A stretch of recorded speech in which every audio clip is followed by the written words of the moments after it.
లక్ష్మీశ్చ ప్రసన్న మమ సర్వదా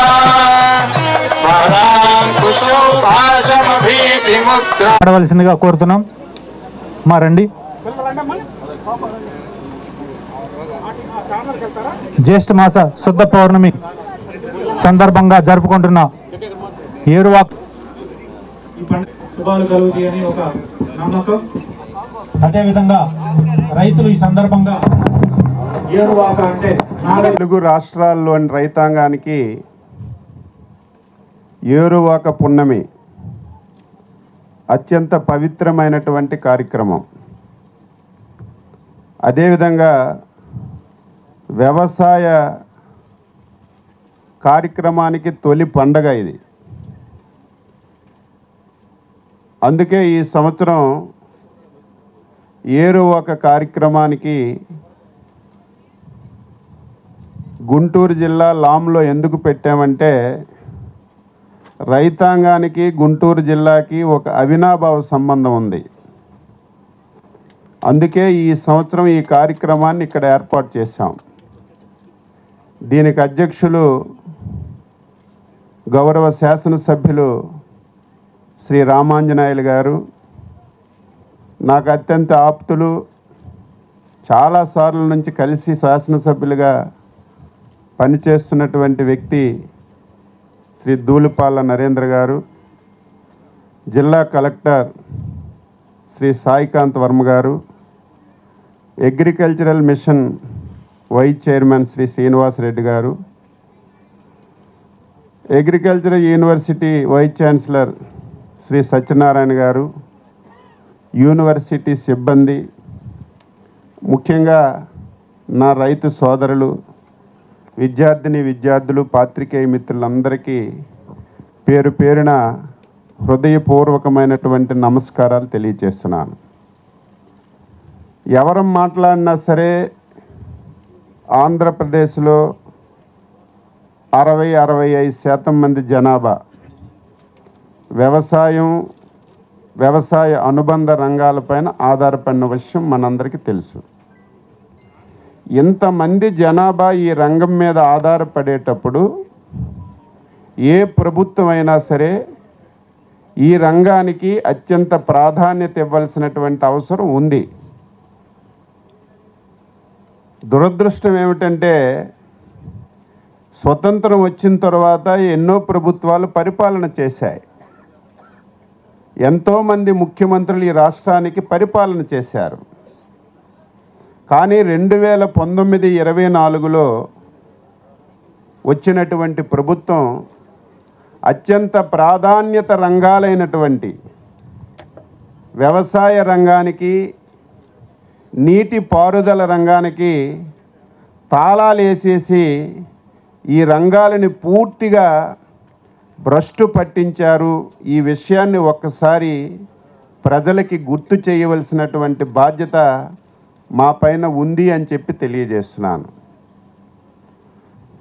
గత ప్రభుత్వం సంవత్సరానికి 7,500 రూపాయలు రైతు భరోసా కింద ఇచ్చినటువంటి కార్యక్రమం తప్ప మిగిలినటువంటి అన్ని కార్యక్రమాలకి స్వస్తి పలికింది.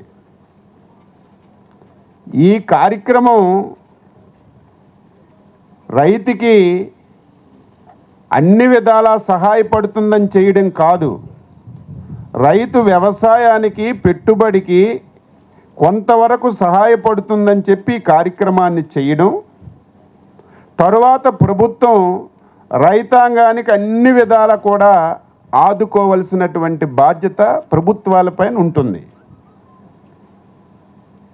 మళ్ళీ మనం మీ అందరి ఆశీర్వాదంతో, అందులో రైతులు నిండు హృదయంతో ఎన్డీఏ ప్రభుత్వాన్ని ఆశీర్వదించి స్థాయికి తీసుకొచ్చారు. మేము వచ్చి వ్యవసాయ శాఖని ముఖ్యమంత్రి గారి ఆధ్వర్యంలో సమీక్ష చేశాం. గుండె గుబేలు మంది వాళ్ళు ఇచ్చిన 7,500 తప్ప వ్యవసాయానికి అత్యంత ప్రాధాన్యమైనటువంటి భూసార పరీక్షలు 0, వ్యవసాయానికి లాభసాటిగా తీసుకొచ్చి రైతుకి తక్కువ ఖర్చుతో వ్యవసాయం చేయవలసినటువంటి మెకనైజేషన్ 0, వ్యవసాయదారుడికి కావలసినటువంటి విత్తనాలకి 500 కోట్ల బకాయిలు చేసి పూర్తిగా విత్తన వ్యవస్థని పూర్తిగా నాశనం చేశారు. ఈ విధంగా ఏ శాఖను చూసుకున్నా సరే అగమ్యగోచరంగా తయారైంది. ఇటువంటి సమయంలో మనం బాధ్యత తీసుకున్నాం. కరెక్ట్గా మొన్నటికి 2 సంవత్సరాలు పూర్తయింది. ప్రభుత్వం ఎన్ని బాధ్యతలు తీసుకొని ఎన్ని కార్యక్రమాలు చేస్తున్నా సరే ఛాలెంజెస్ కూడా ఆ విధంగా వస్తున్నాయి. అందుకే మేము ఈసారి రైతుకి ఎడ్యుకేట్ చేయవలసినటువంటి అవసరం ఉంది. ఇదేదో పూర్వం పద్ధతిలో మా తాతలు ముత్తాతలు చేసినటువంటి వ్యవసాయాన్నే మనం చేస్తామంటే ప్రభుత్వాలు ఎంత మీకు సహాయం చేసినా సరే మీరు నిలదొక్కకోలేరు. పరిస్థితులకు అనుగుణంగా ఉన్నటువంటి మార్కెట్ను అనుగుణంగా మనం వ్యవసాయం చేస్తే తప్ప రైతుకి మేలు జరిగినటువంటి పరిస్థితులు లేవు. 2 సంవత్సరాలుగా వ్యవసాయం బాగా ఉంది, దిగుబడులు విపరీతంగా వచ్చాయి అని చెప్పి వ్యవసాయ శాఖ మంత్రిగా ఒక పక్క ఆనందపడుతున్నాను. రెండవ పక్కన పండించినటువంటి పంటకి సరైనటువంటి గిట్టుబాటు ధర లేక రైతులు అవస్థ పడుతుంటే ఒక పక్క బాధపడుతున్నాను. బాగా పంటలు వచ్చాయి, ఎప్పుడు మనం విన్నటువంటి దిగుబడులు వచ్చాయి అని చెప్పి సంతోషం ఉంటే ధరలు లేక బాధ కూడా పడుతున్నాం. ఈ రెండింటినీ సమపాలలో తీసుకెళ్లేటప్పుడే రైతుకి బాగుంటుందని చెప్పి ముఖ్యమంత్రి గారి ఆధ్వర్యంలో ఎన్డీఏ ప్రభుత్వం అనునిత్యం ప్రయత్నం చేస్తుంది. దానికి మీ అందరూ కూడా సహకరించాలి. అనేక ఛాలెంజెస్ గత సంవత్సరం మీరు చూశారు. మన జిల్లాలో మిర్చి విపరీతంగా పండించాం, ధరలు కొంతవరకు తగ్గిపోయాయి. రైతులకు ఎడ్యుకేట్ చేసాం. ఈ సంవత్సరం మీరు కొంతవరకు ఏరియాను తగ్గించండి, రేపు భవిష్యత్తు బాగుంటుందని మా మాట విన్నారు. ఈ సంవత్సరం గణనీయంగా మిర్చి రేట్లు పెరిగి రైతులందరూ ఆనందంగా ఉన్నారు.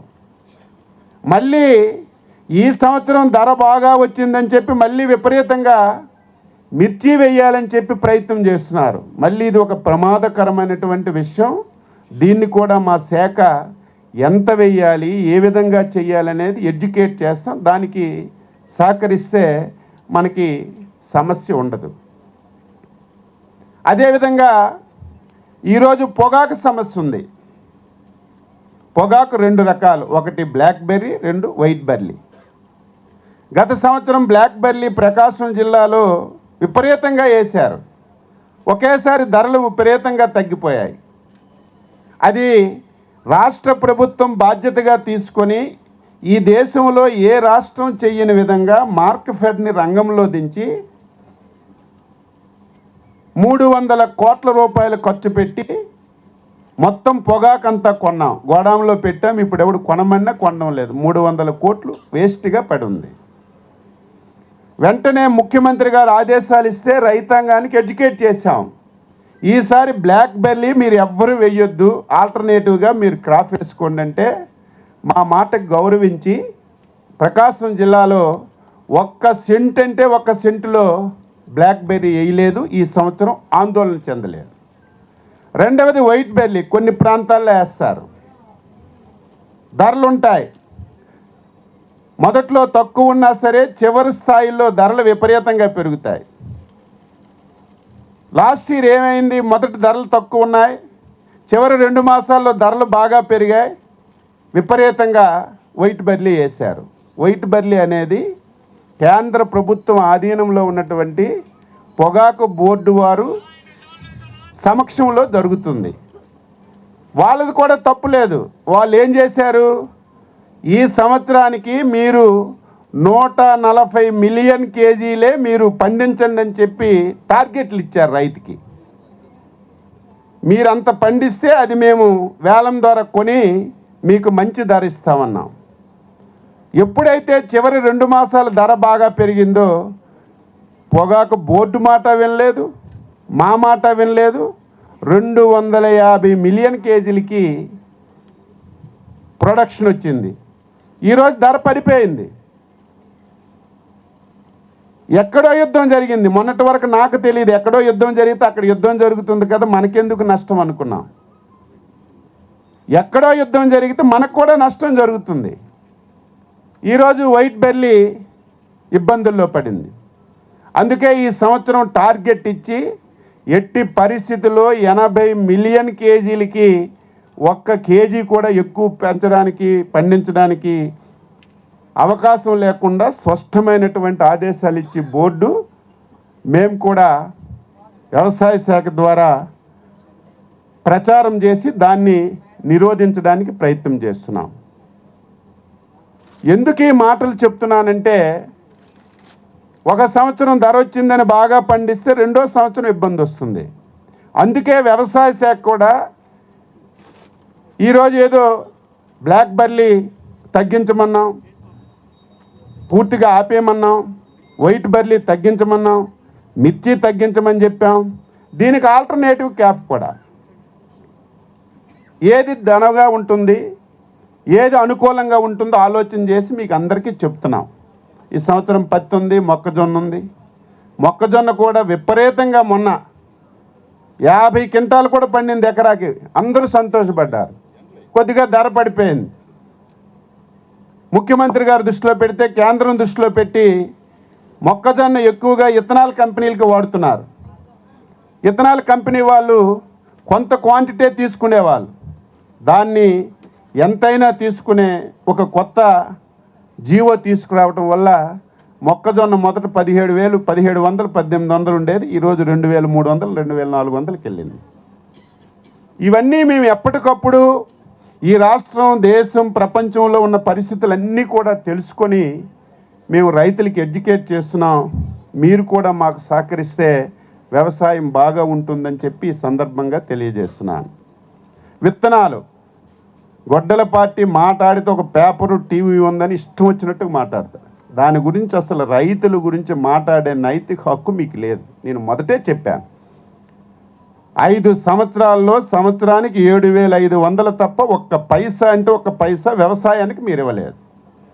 మేము వచ్చేసరికి 400 కోట్లు విత్తనాలకి బకాయి పెడితే విత్తన కంపెనీలకి రమ్మంటే మీకు ఒక దండం అని చెప్పి పారిపోయారు. ఆ రోజుకి 40% సబ్సిడీ ఉండేది మనం 2019 వరకు. మీరు 25%కి తగ్గించేశారు. మేము పాత బకాయిలు తీర్చి గత సంవత్సరం ఒక 300 కోట్లు, ఈ సంవత్సరం ఒక 300 కోట్లు కంపెనీ వాళ్ళకి బతిమలాడి ఇచ్చే బాధ్యత మాదని చెప్పి చంద్రబాబు నాయుడు గారు హామీ ఇస్తే విత్తనాలన్నీ సజావుగా పంపిణీ జరుగుతుంటే విత్తనాలు ఇవ్వలేదు, ఏం వేరువాక అని చెప్పి రాస్తారు. ఇప్పుడే మా సోదరుడు ఎరువులు గత సంవత్సరం గగ్గోలు పెట్టారు. తెలుగుదేశం వాళ్ళు బయటకు అమ్ముకుంటున్నారు, బయట మార్కెట్లో విపరీతంగా వెళ్ళిపోతున్నాయి, దీన్ని అరికట్టలేకపోతున్నారంటే సంవత్సరం కృషి చేసాం దీన్ని ఒక సిస్టమేటిక్లో తేడానికి. ఏపీ ఐఎఫ్సిఎంసీ ఒక యాప్ పెట్టాం. యాప్లో ఎక్కడ లోపం లేదు, అన్నీ ఇప్పుడు మా సోదరుడు మాట్లాడిన యాప్ గురించి ఎవ్వరు 30 రోజుల నుంచి మేము ఈ యాప్లోనే అమ్ముతున్నాం. ఈ రోజుకి 3,12,000 మంది రైతులు ఈ యాప్ను వాడుకున్నారు.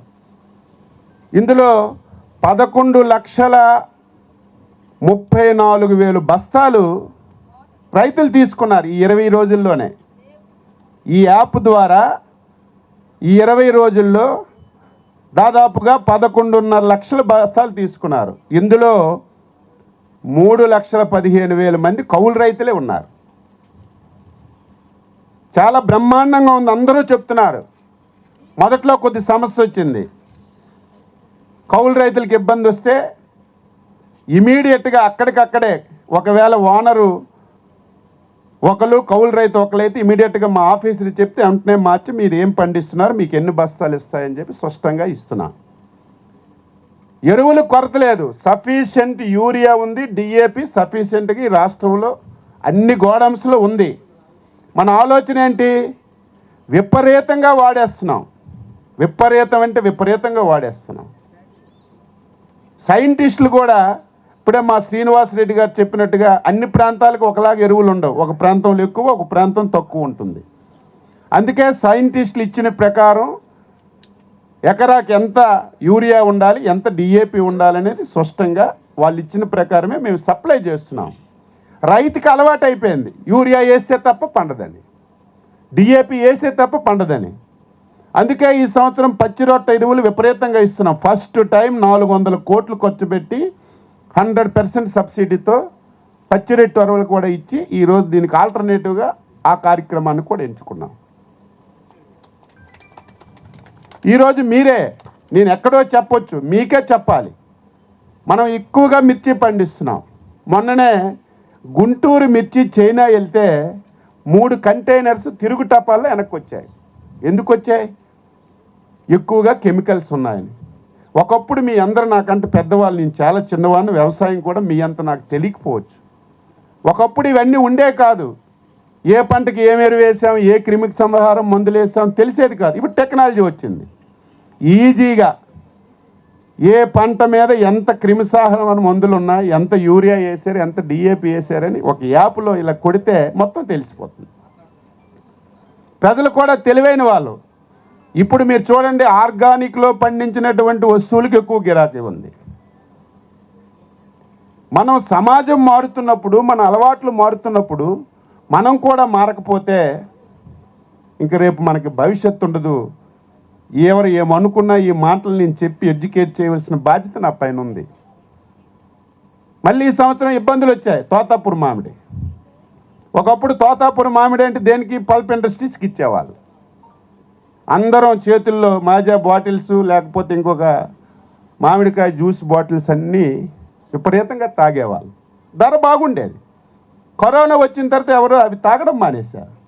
తాగడం మానేస్తే మనం అదే కావాలి, అదే మనం అమ్ముతామంటే ధర ఎక్కడ వస్తుంది? అందుకే దానికి ఆల్టర్నేటివ్గా వేరే క్రాప్స్ని ఐడెంటిఫై చేస్తున్నాం. అలవాటైంది. రైతులు తప్పు కాదు, అలవాటైంది.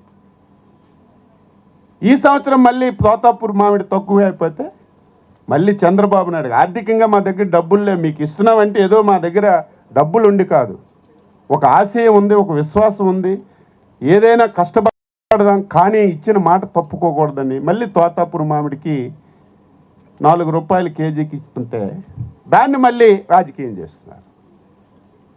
పోనీ మీరు ఎవరైనా కొత్తగా వచ్చి మీరు రాజకీయం చేస్తే ఒక అర్థం ఉంది. 5 సంవత్సరాలు మీరు ఈ రాష్ట్రానికి వెలగబెట్టి మొత్తం వ్యవసాయ రంగాన్ని సర్వనాశనం చేసి ఇప్పుడు మీరు మాట్లాడుతుంటే నాకే ఆశ్చర్యం వేస్తుంది. తోతాపురి మామిడిని ఆదుకున్నాం, పొగాకు గురించి ప్రయత్నం చేస్తున్నాం. ఆల్టర్నేటివ్గా మీరు పాడి పరిశ్రమను కూడా డెవలప్ చేయాలి. ఈరోజు వ్యవసాయం అంటే అందరం వరి తప్ప ఇంకొక పంట పండించడం లేదు. వ్యవసాయం అంటే వరి, కాలువల్లో నీరు వచ్చిందంటే వరి తప్ప ఇంకోటి పని. వరి వల్ల ఏంటి వస్తుంది మనకి? నేను మొన్న మాట్లాడితే వరి దండగన్నారని. దండగండం లేదు, వరిని తగ్గించాలి.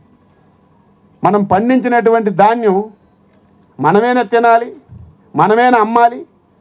ఒకవేళ అమ్మకపోతే ఇతర దేశాలకి ఎక్స్పోర్ట్ చేయాలి. మనం తినం, అమ్మితే ఎవరు కొనరు, ఎక్స్పోర్ట్స్ చేస్తే ఎవరు తీసుకెళ్ళరు. దేనికి మనం పండించాలనేది దానికి ఆల్టర్నేటివ్గా. పోనీ వ్యవసాయం అంటే రైతులు వరి అనుకుంటున్నారు. వ్యవసాయం మీద మనకు వస్తున్న ఆదాయం 50,000 కోట్లే. ఈ రాష్ట్రానికి 50,000 కోట్లు ఆదాయం వస్తుంది. అదే హార్టికల్చర్కి వెళ్ళామనుకోండి, ఈరోజు పామాయిల్ బ్రహ్మాండంగా 2 లక్షలు 3 లక్షలు వస్తుంది. పామాయిల్లో మొదట పొగాకు వేస్తున్నారు, తర్వాత కోకో వేస్తున్నారు, తర్వాత పెప్పర్ వేస్తున్నారు. ఒకదానికి ఒక పంట అదనంగా వస్తుంది, విపరీతంగా రాబడి వస్తుంది. ఈరోజు హార్టికల్చర్లో తక్కువే అనుకున్నాం, జనాభా తక్కువ, ఉద్యోగస్తులు తక్కువ. హార్టికల్చర్లో ఆదాయం దాదాపుగా 1,80,000 కోట్లు వస్తుంది. చూడండి, వ్యవసాయంలో మనకు ఉద్యోగస్తులు 80% వ్యవసాయ శాఖ ఉద్యోగస్తులు, అందులో ఆదాయం 50,000 కోట్లు వస్తుంది. 10% 15% హార్టికల్చర్లో ఉన్నారు, అందులో ఆదాయం 1,50,000 కోట్లు వస్తుంది. దీన్ని మనం చర్చించాలి, తెలుసుకోవాలని చెప్పి తెలియజేస్తాం. మేము అన్నీ చేస్తాం. విత్తనాలు ఇస్తున్నాం. గత ప్రభుత్వం పూర్తిగా టెక్నాలజీని పూర్తిగా నిర్వీర్యం చేసింది. యాంత్రీకరణ ఇవ్వడం లేదు, మళ్ళీ యాంత్రీకరణ ఇస్తున్నాం. ఇప్పుడే మనం డ్రోన్స్ విపరీతంగా ఇస్తున్నాం. డ్రోన్స్ వచ్చాయి. ఈరోజు ఈ రకంగా మనం ఆలోచన చేయకపోతే ఇబ్బందులు వస్తాయి. దీని మీద కూడా మీరు అర్థం చేసుకోవాలని చెప్పి తెలియజేస్తున్నాం. యాప్ చాలా బ్రహ్మాండంగా ఉంది. సోదరులు చెప్పినట్టుగా కొంత ఎక్కువ అడుగుతున్నారు. డిఏపి మేము ఇచ్చిన దానికంటే ఎక్కువ అడుగుతున్నారు. ఈరోజు గవర్నమెంట్ ఆఫ్ ఇండియా యుద్ధం వచ్చింది, మొత్తం ఇంపోర్ట్ ఆగిపోయింది. గత సంవత్సరం మనకి ఇచ్చినటువంటి అలాట్మెంట్లో 50% తగ్గించేశారు. ఇప్పుడే మనం ఏరువాక చూసుకున్నాం. తెల్లవారే ఏరువాక సందర్భంగా కనకదుర్గ అమ్మవారి దగ్గరికి కూడా వెళ్ళాను. అమ్మవారికి కూడా మొక్కాను. ఈ సంవత్సరం ఎల్నీనో అంటున్నారు, వర్షాలు పడవని. కనకదుర్గ అమ్మ తల్లి, ఈ సంవత్సరం మంచి వర్షాలు పడాలి, రైతులకు మంచి పంటలు పండాలి, మంచి ధరలు రావాలని ముఖ్యం. ఇప్పుడు కూడా ఇక్కడ పూజలు చేశాం. తప్పనిసరిగా మనకు దేవుడు కరుణిస్తాడు. ఎల్నీనో ఉన్నా సరే పరిస్థితులు అలాగే ఉన్నాయి. దానికి మా వీసీ సత్యనారాయణ గారు ఎప్పుడు నిరంతరం ఏదో ఒక పర్యవేక్షణ చేస్తుంటారు. ఈ సంవత్సరం ఎల్నీనో కూడా తట్టుకోవడానికి అనేక మార్గాలు వెతుకుతున్నాం. మేము వెతికితే సరిపో, మార్గాలు వెతుకుతాం. ఆచరించవలసింది మీరు. సైంటిస్ట్ సత్యనారాయణ గారికి ఏం తెలుసు? అచ్చెన్నాయుడు గారికి మైక్ పట్టుకొని చెప్తే ఏం తెలుసు? మేము చేయవలసింది మేమే చేస్తామంటే తర్వాత కష్టాలు వస్తే ఎంతవరకు చేయాలి అంతవరకు చేస్తాం. మీ అందరికీ ఎలక్షన్లో చెప్పాం, మాకు ఓట్లు వేయండి, మేము 14, ప్రధానమంత్రి 6,000 కలిసి 20,000 ఇస్తామని చెప్పి. కష్టాలు ఉన్నాయి. ఇచ్చిన మాట ప్రకారం గత సంవత్సరం 3 విడతలుగా 20,000 ఇచ్చాం. మళ్ళీ నిన్న ఖరీఫ్ స్టార్ట్ అవుతుందని మొన్న 20వ తారీఖున మళ్ళీ మొదటి ఫేజ్లో 7,000 ఇచ్చాం. ఏది వదలడం లేదు. రైతుకి ఎక్కడైనా ఇబ్బంది వస్తే, ఎక్కడైనా కష్టం వస్తే ఇమీడియట్గా ఆదుకుంటున్నాం. ఈరోజు వైట్ బెర్లీకి మన చేతిలో లేదు. ఇది పొగాకు బోర్డు వాళ్ళు నిర్ణయించింది. అయినా వాళ్ళతో మాట్లాడుతున్నాం. నేను ఆశ్చర్యపోయాను. మొన్నే ఒక 2 ఇష్యూస్ మన రాష్ట్రంలో వస్తే ముఖ్యమంత్రి గారు 4 గంటలు కూర్చున్నారు. రైతుల్ని పిలిచారు, అధికారులు కూర్చున్నారు, ఎవరైతే పారిశ్రామికవేత్తలు ఉన్నారో వాళ్ళని పిలిచారు. ఈ సంవత్సరం 200 కంటే తక్కువ ధర ఇవ్వకూడదని చెప్పారు. దాన్ని కొంతమంది ఆసరాగా తీసుకొని పూర్తిగా లో గ్రేడ్ తీసుకెళ్ళి 200 కొనమంటే ఎక్కడో ఒక దగ్గర 2 దగ్గరలు కొనడం లేదు. దాన్ని ఒక ఇష్యూ చేస్తున్నారు. నిరంతరం పర్యవేక్షిస్తున్నాం. ఇబ్బంది ఉంది, ఇబ్బంది లేదని చెప్పడం లేదు. దీన్ని అధిగమించడానికి అన్ని విధాల ప్రయత్నం చేస్తున్నాం. ఇది మీ ప్రభుత్వం, రైతు ప్రభుత్వం. కష్టాలున్నా, బాధలున్నా, ఇబ్బందులున్నా, ఆర్థికంగా సమస్యలున్నా ఈ ప్రభుత్వానికి, చంద్రబాబు నాయుడు గారికి ఫస్ట్ ప్రయారిటీ రైతు, రైతు, రైతు అని చెప్పి తెలియజేస్తున్నాను. మేము చేయవలసినవన్నీ చేస్తాం. మీరు కూడా దానికి అనుగుణంగా మార్పులు రావాలి.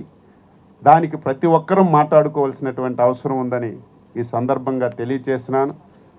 చాలా సంతోషంగా చక్కగా ఈరోజు ఏరువాక పౌర్ణమి జరుపుకున్నాం. మంచి పూజలు చేశాం. అందరూ రైతులందరూ పాల్గొన్నారు.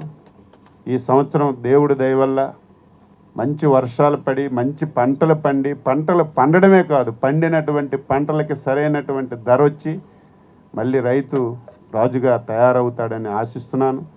రైతులు కూడా దీనికి అనుబంధంగా వ్యవసాయం నుంచి హార్టికల్చర్కి మారండి. పాడి పరిశ్రమని నా సోదరుడు నరేంద్ర వాళ్ళ ఫాదర్ నుంచి ఇక్కడ పాడి పరిశ్రమను అభివృద్ధి చేయాలని సంఘం డైరీ కూడా పెట్టారు. అనేక రాయితీలు ఇచ్చి ముందుకెళ్తున్నారు.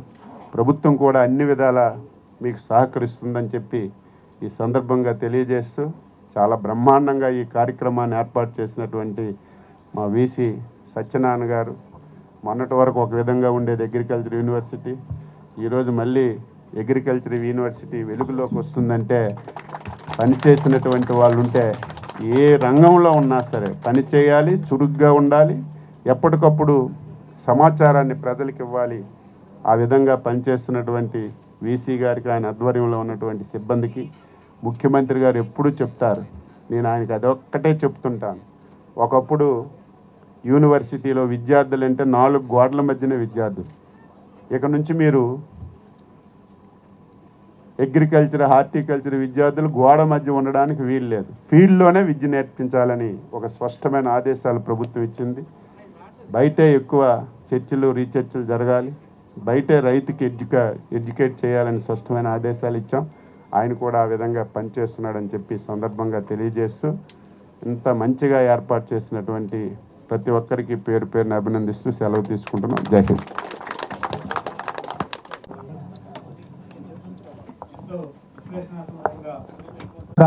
శ్రీనివాసరెడ్డి గారిని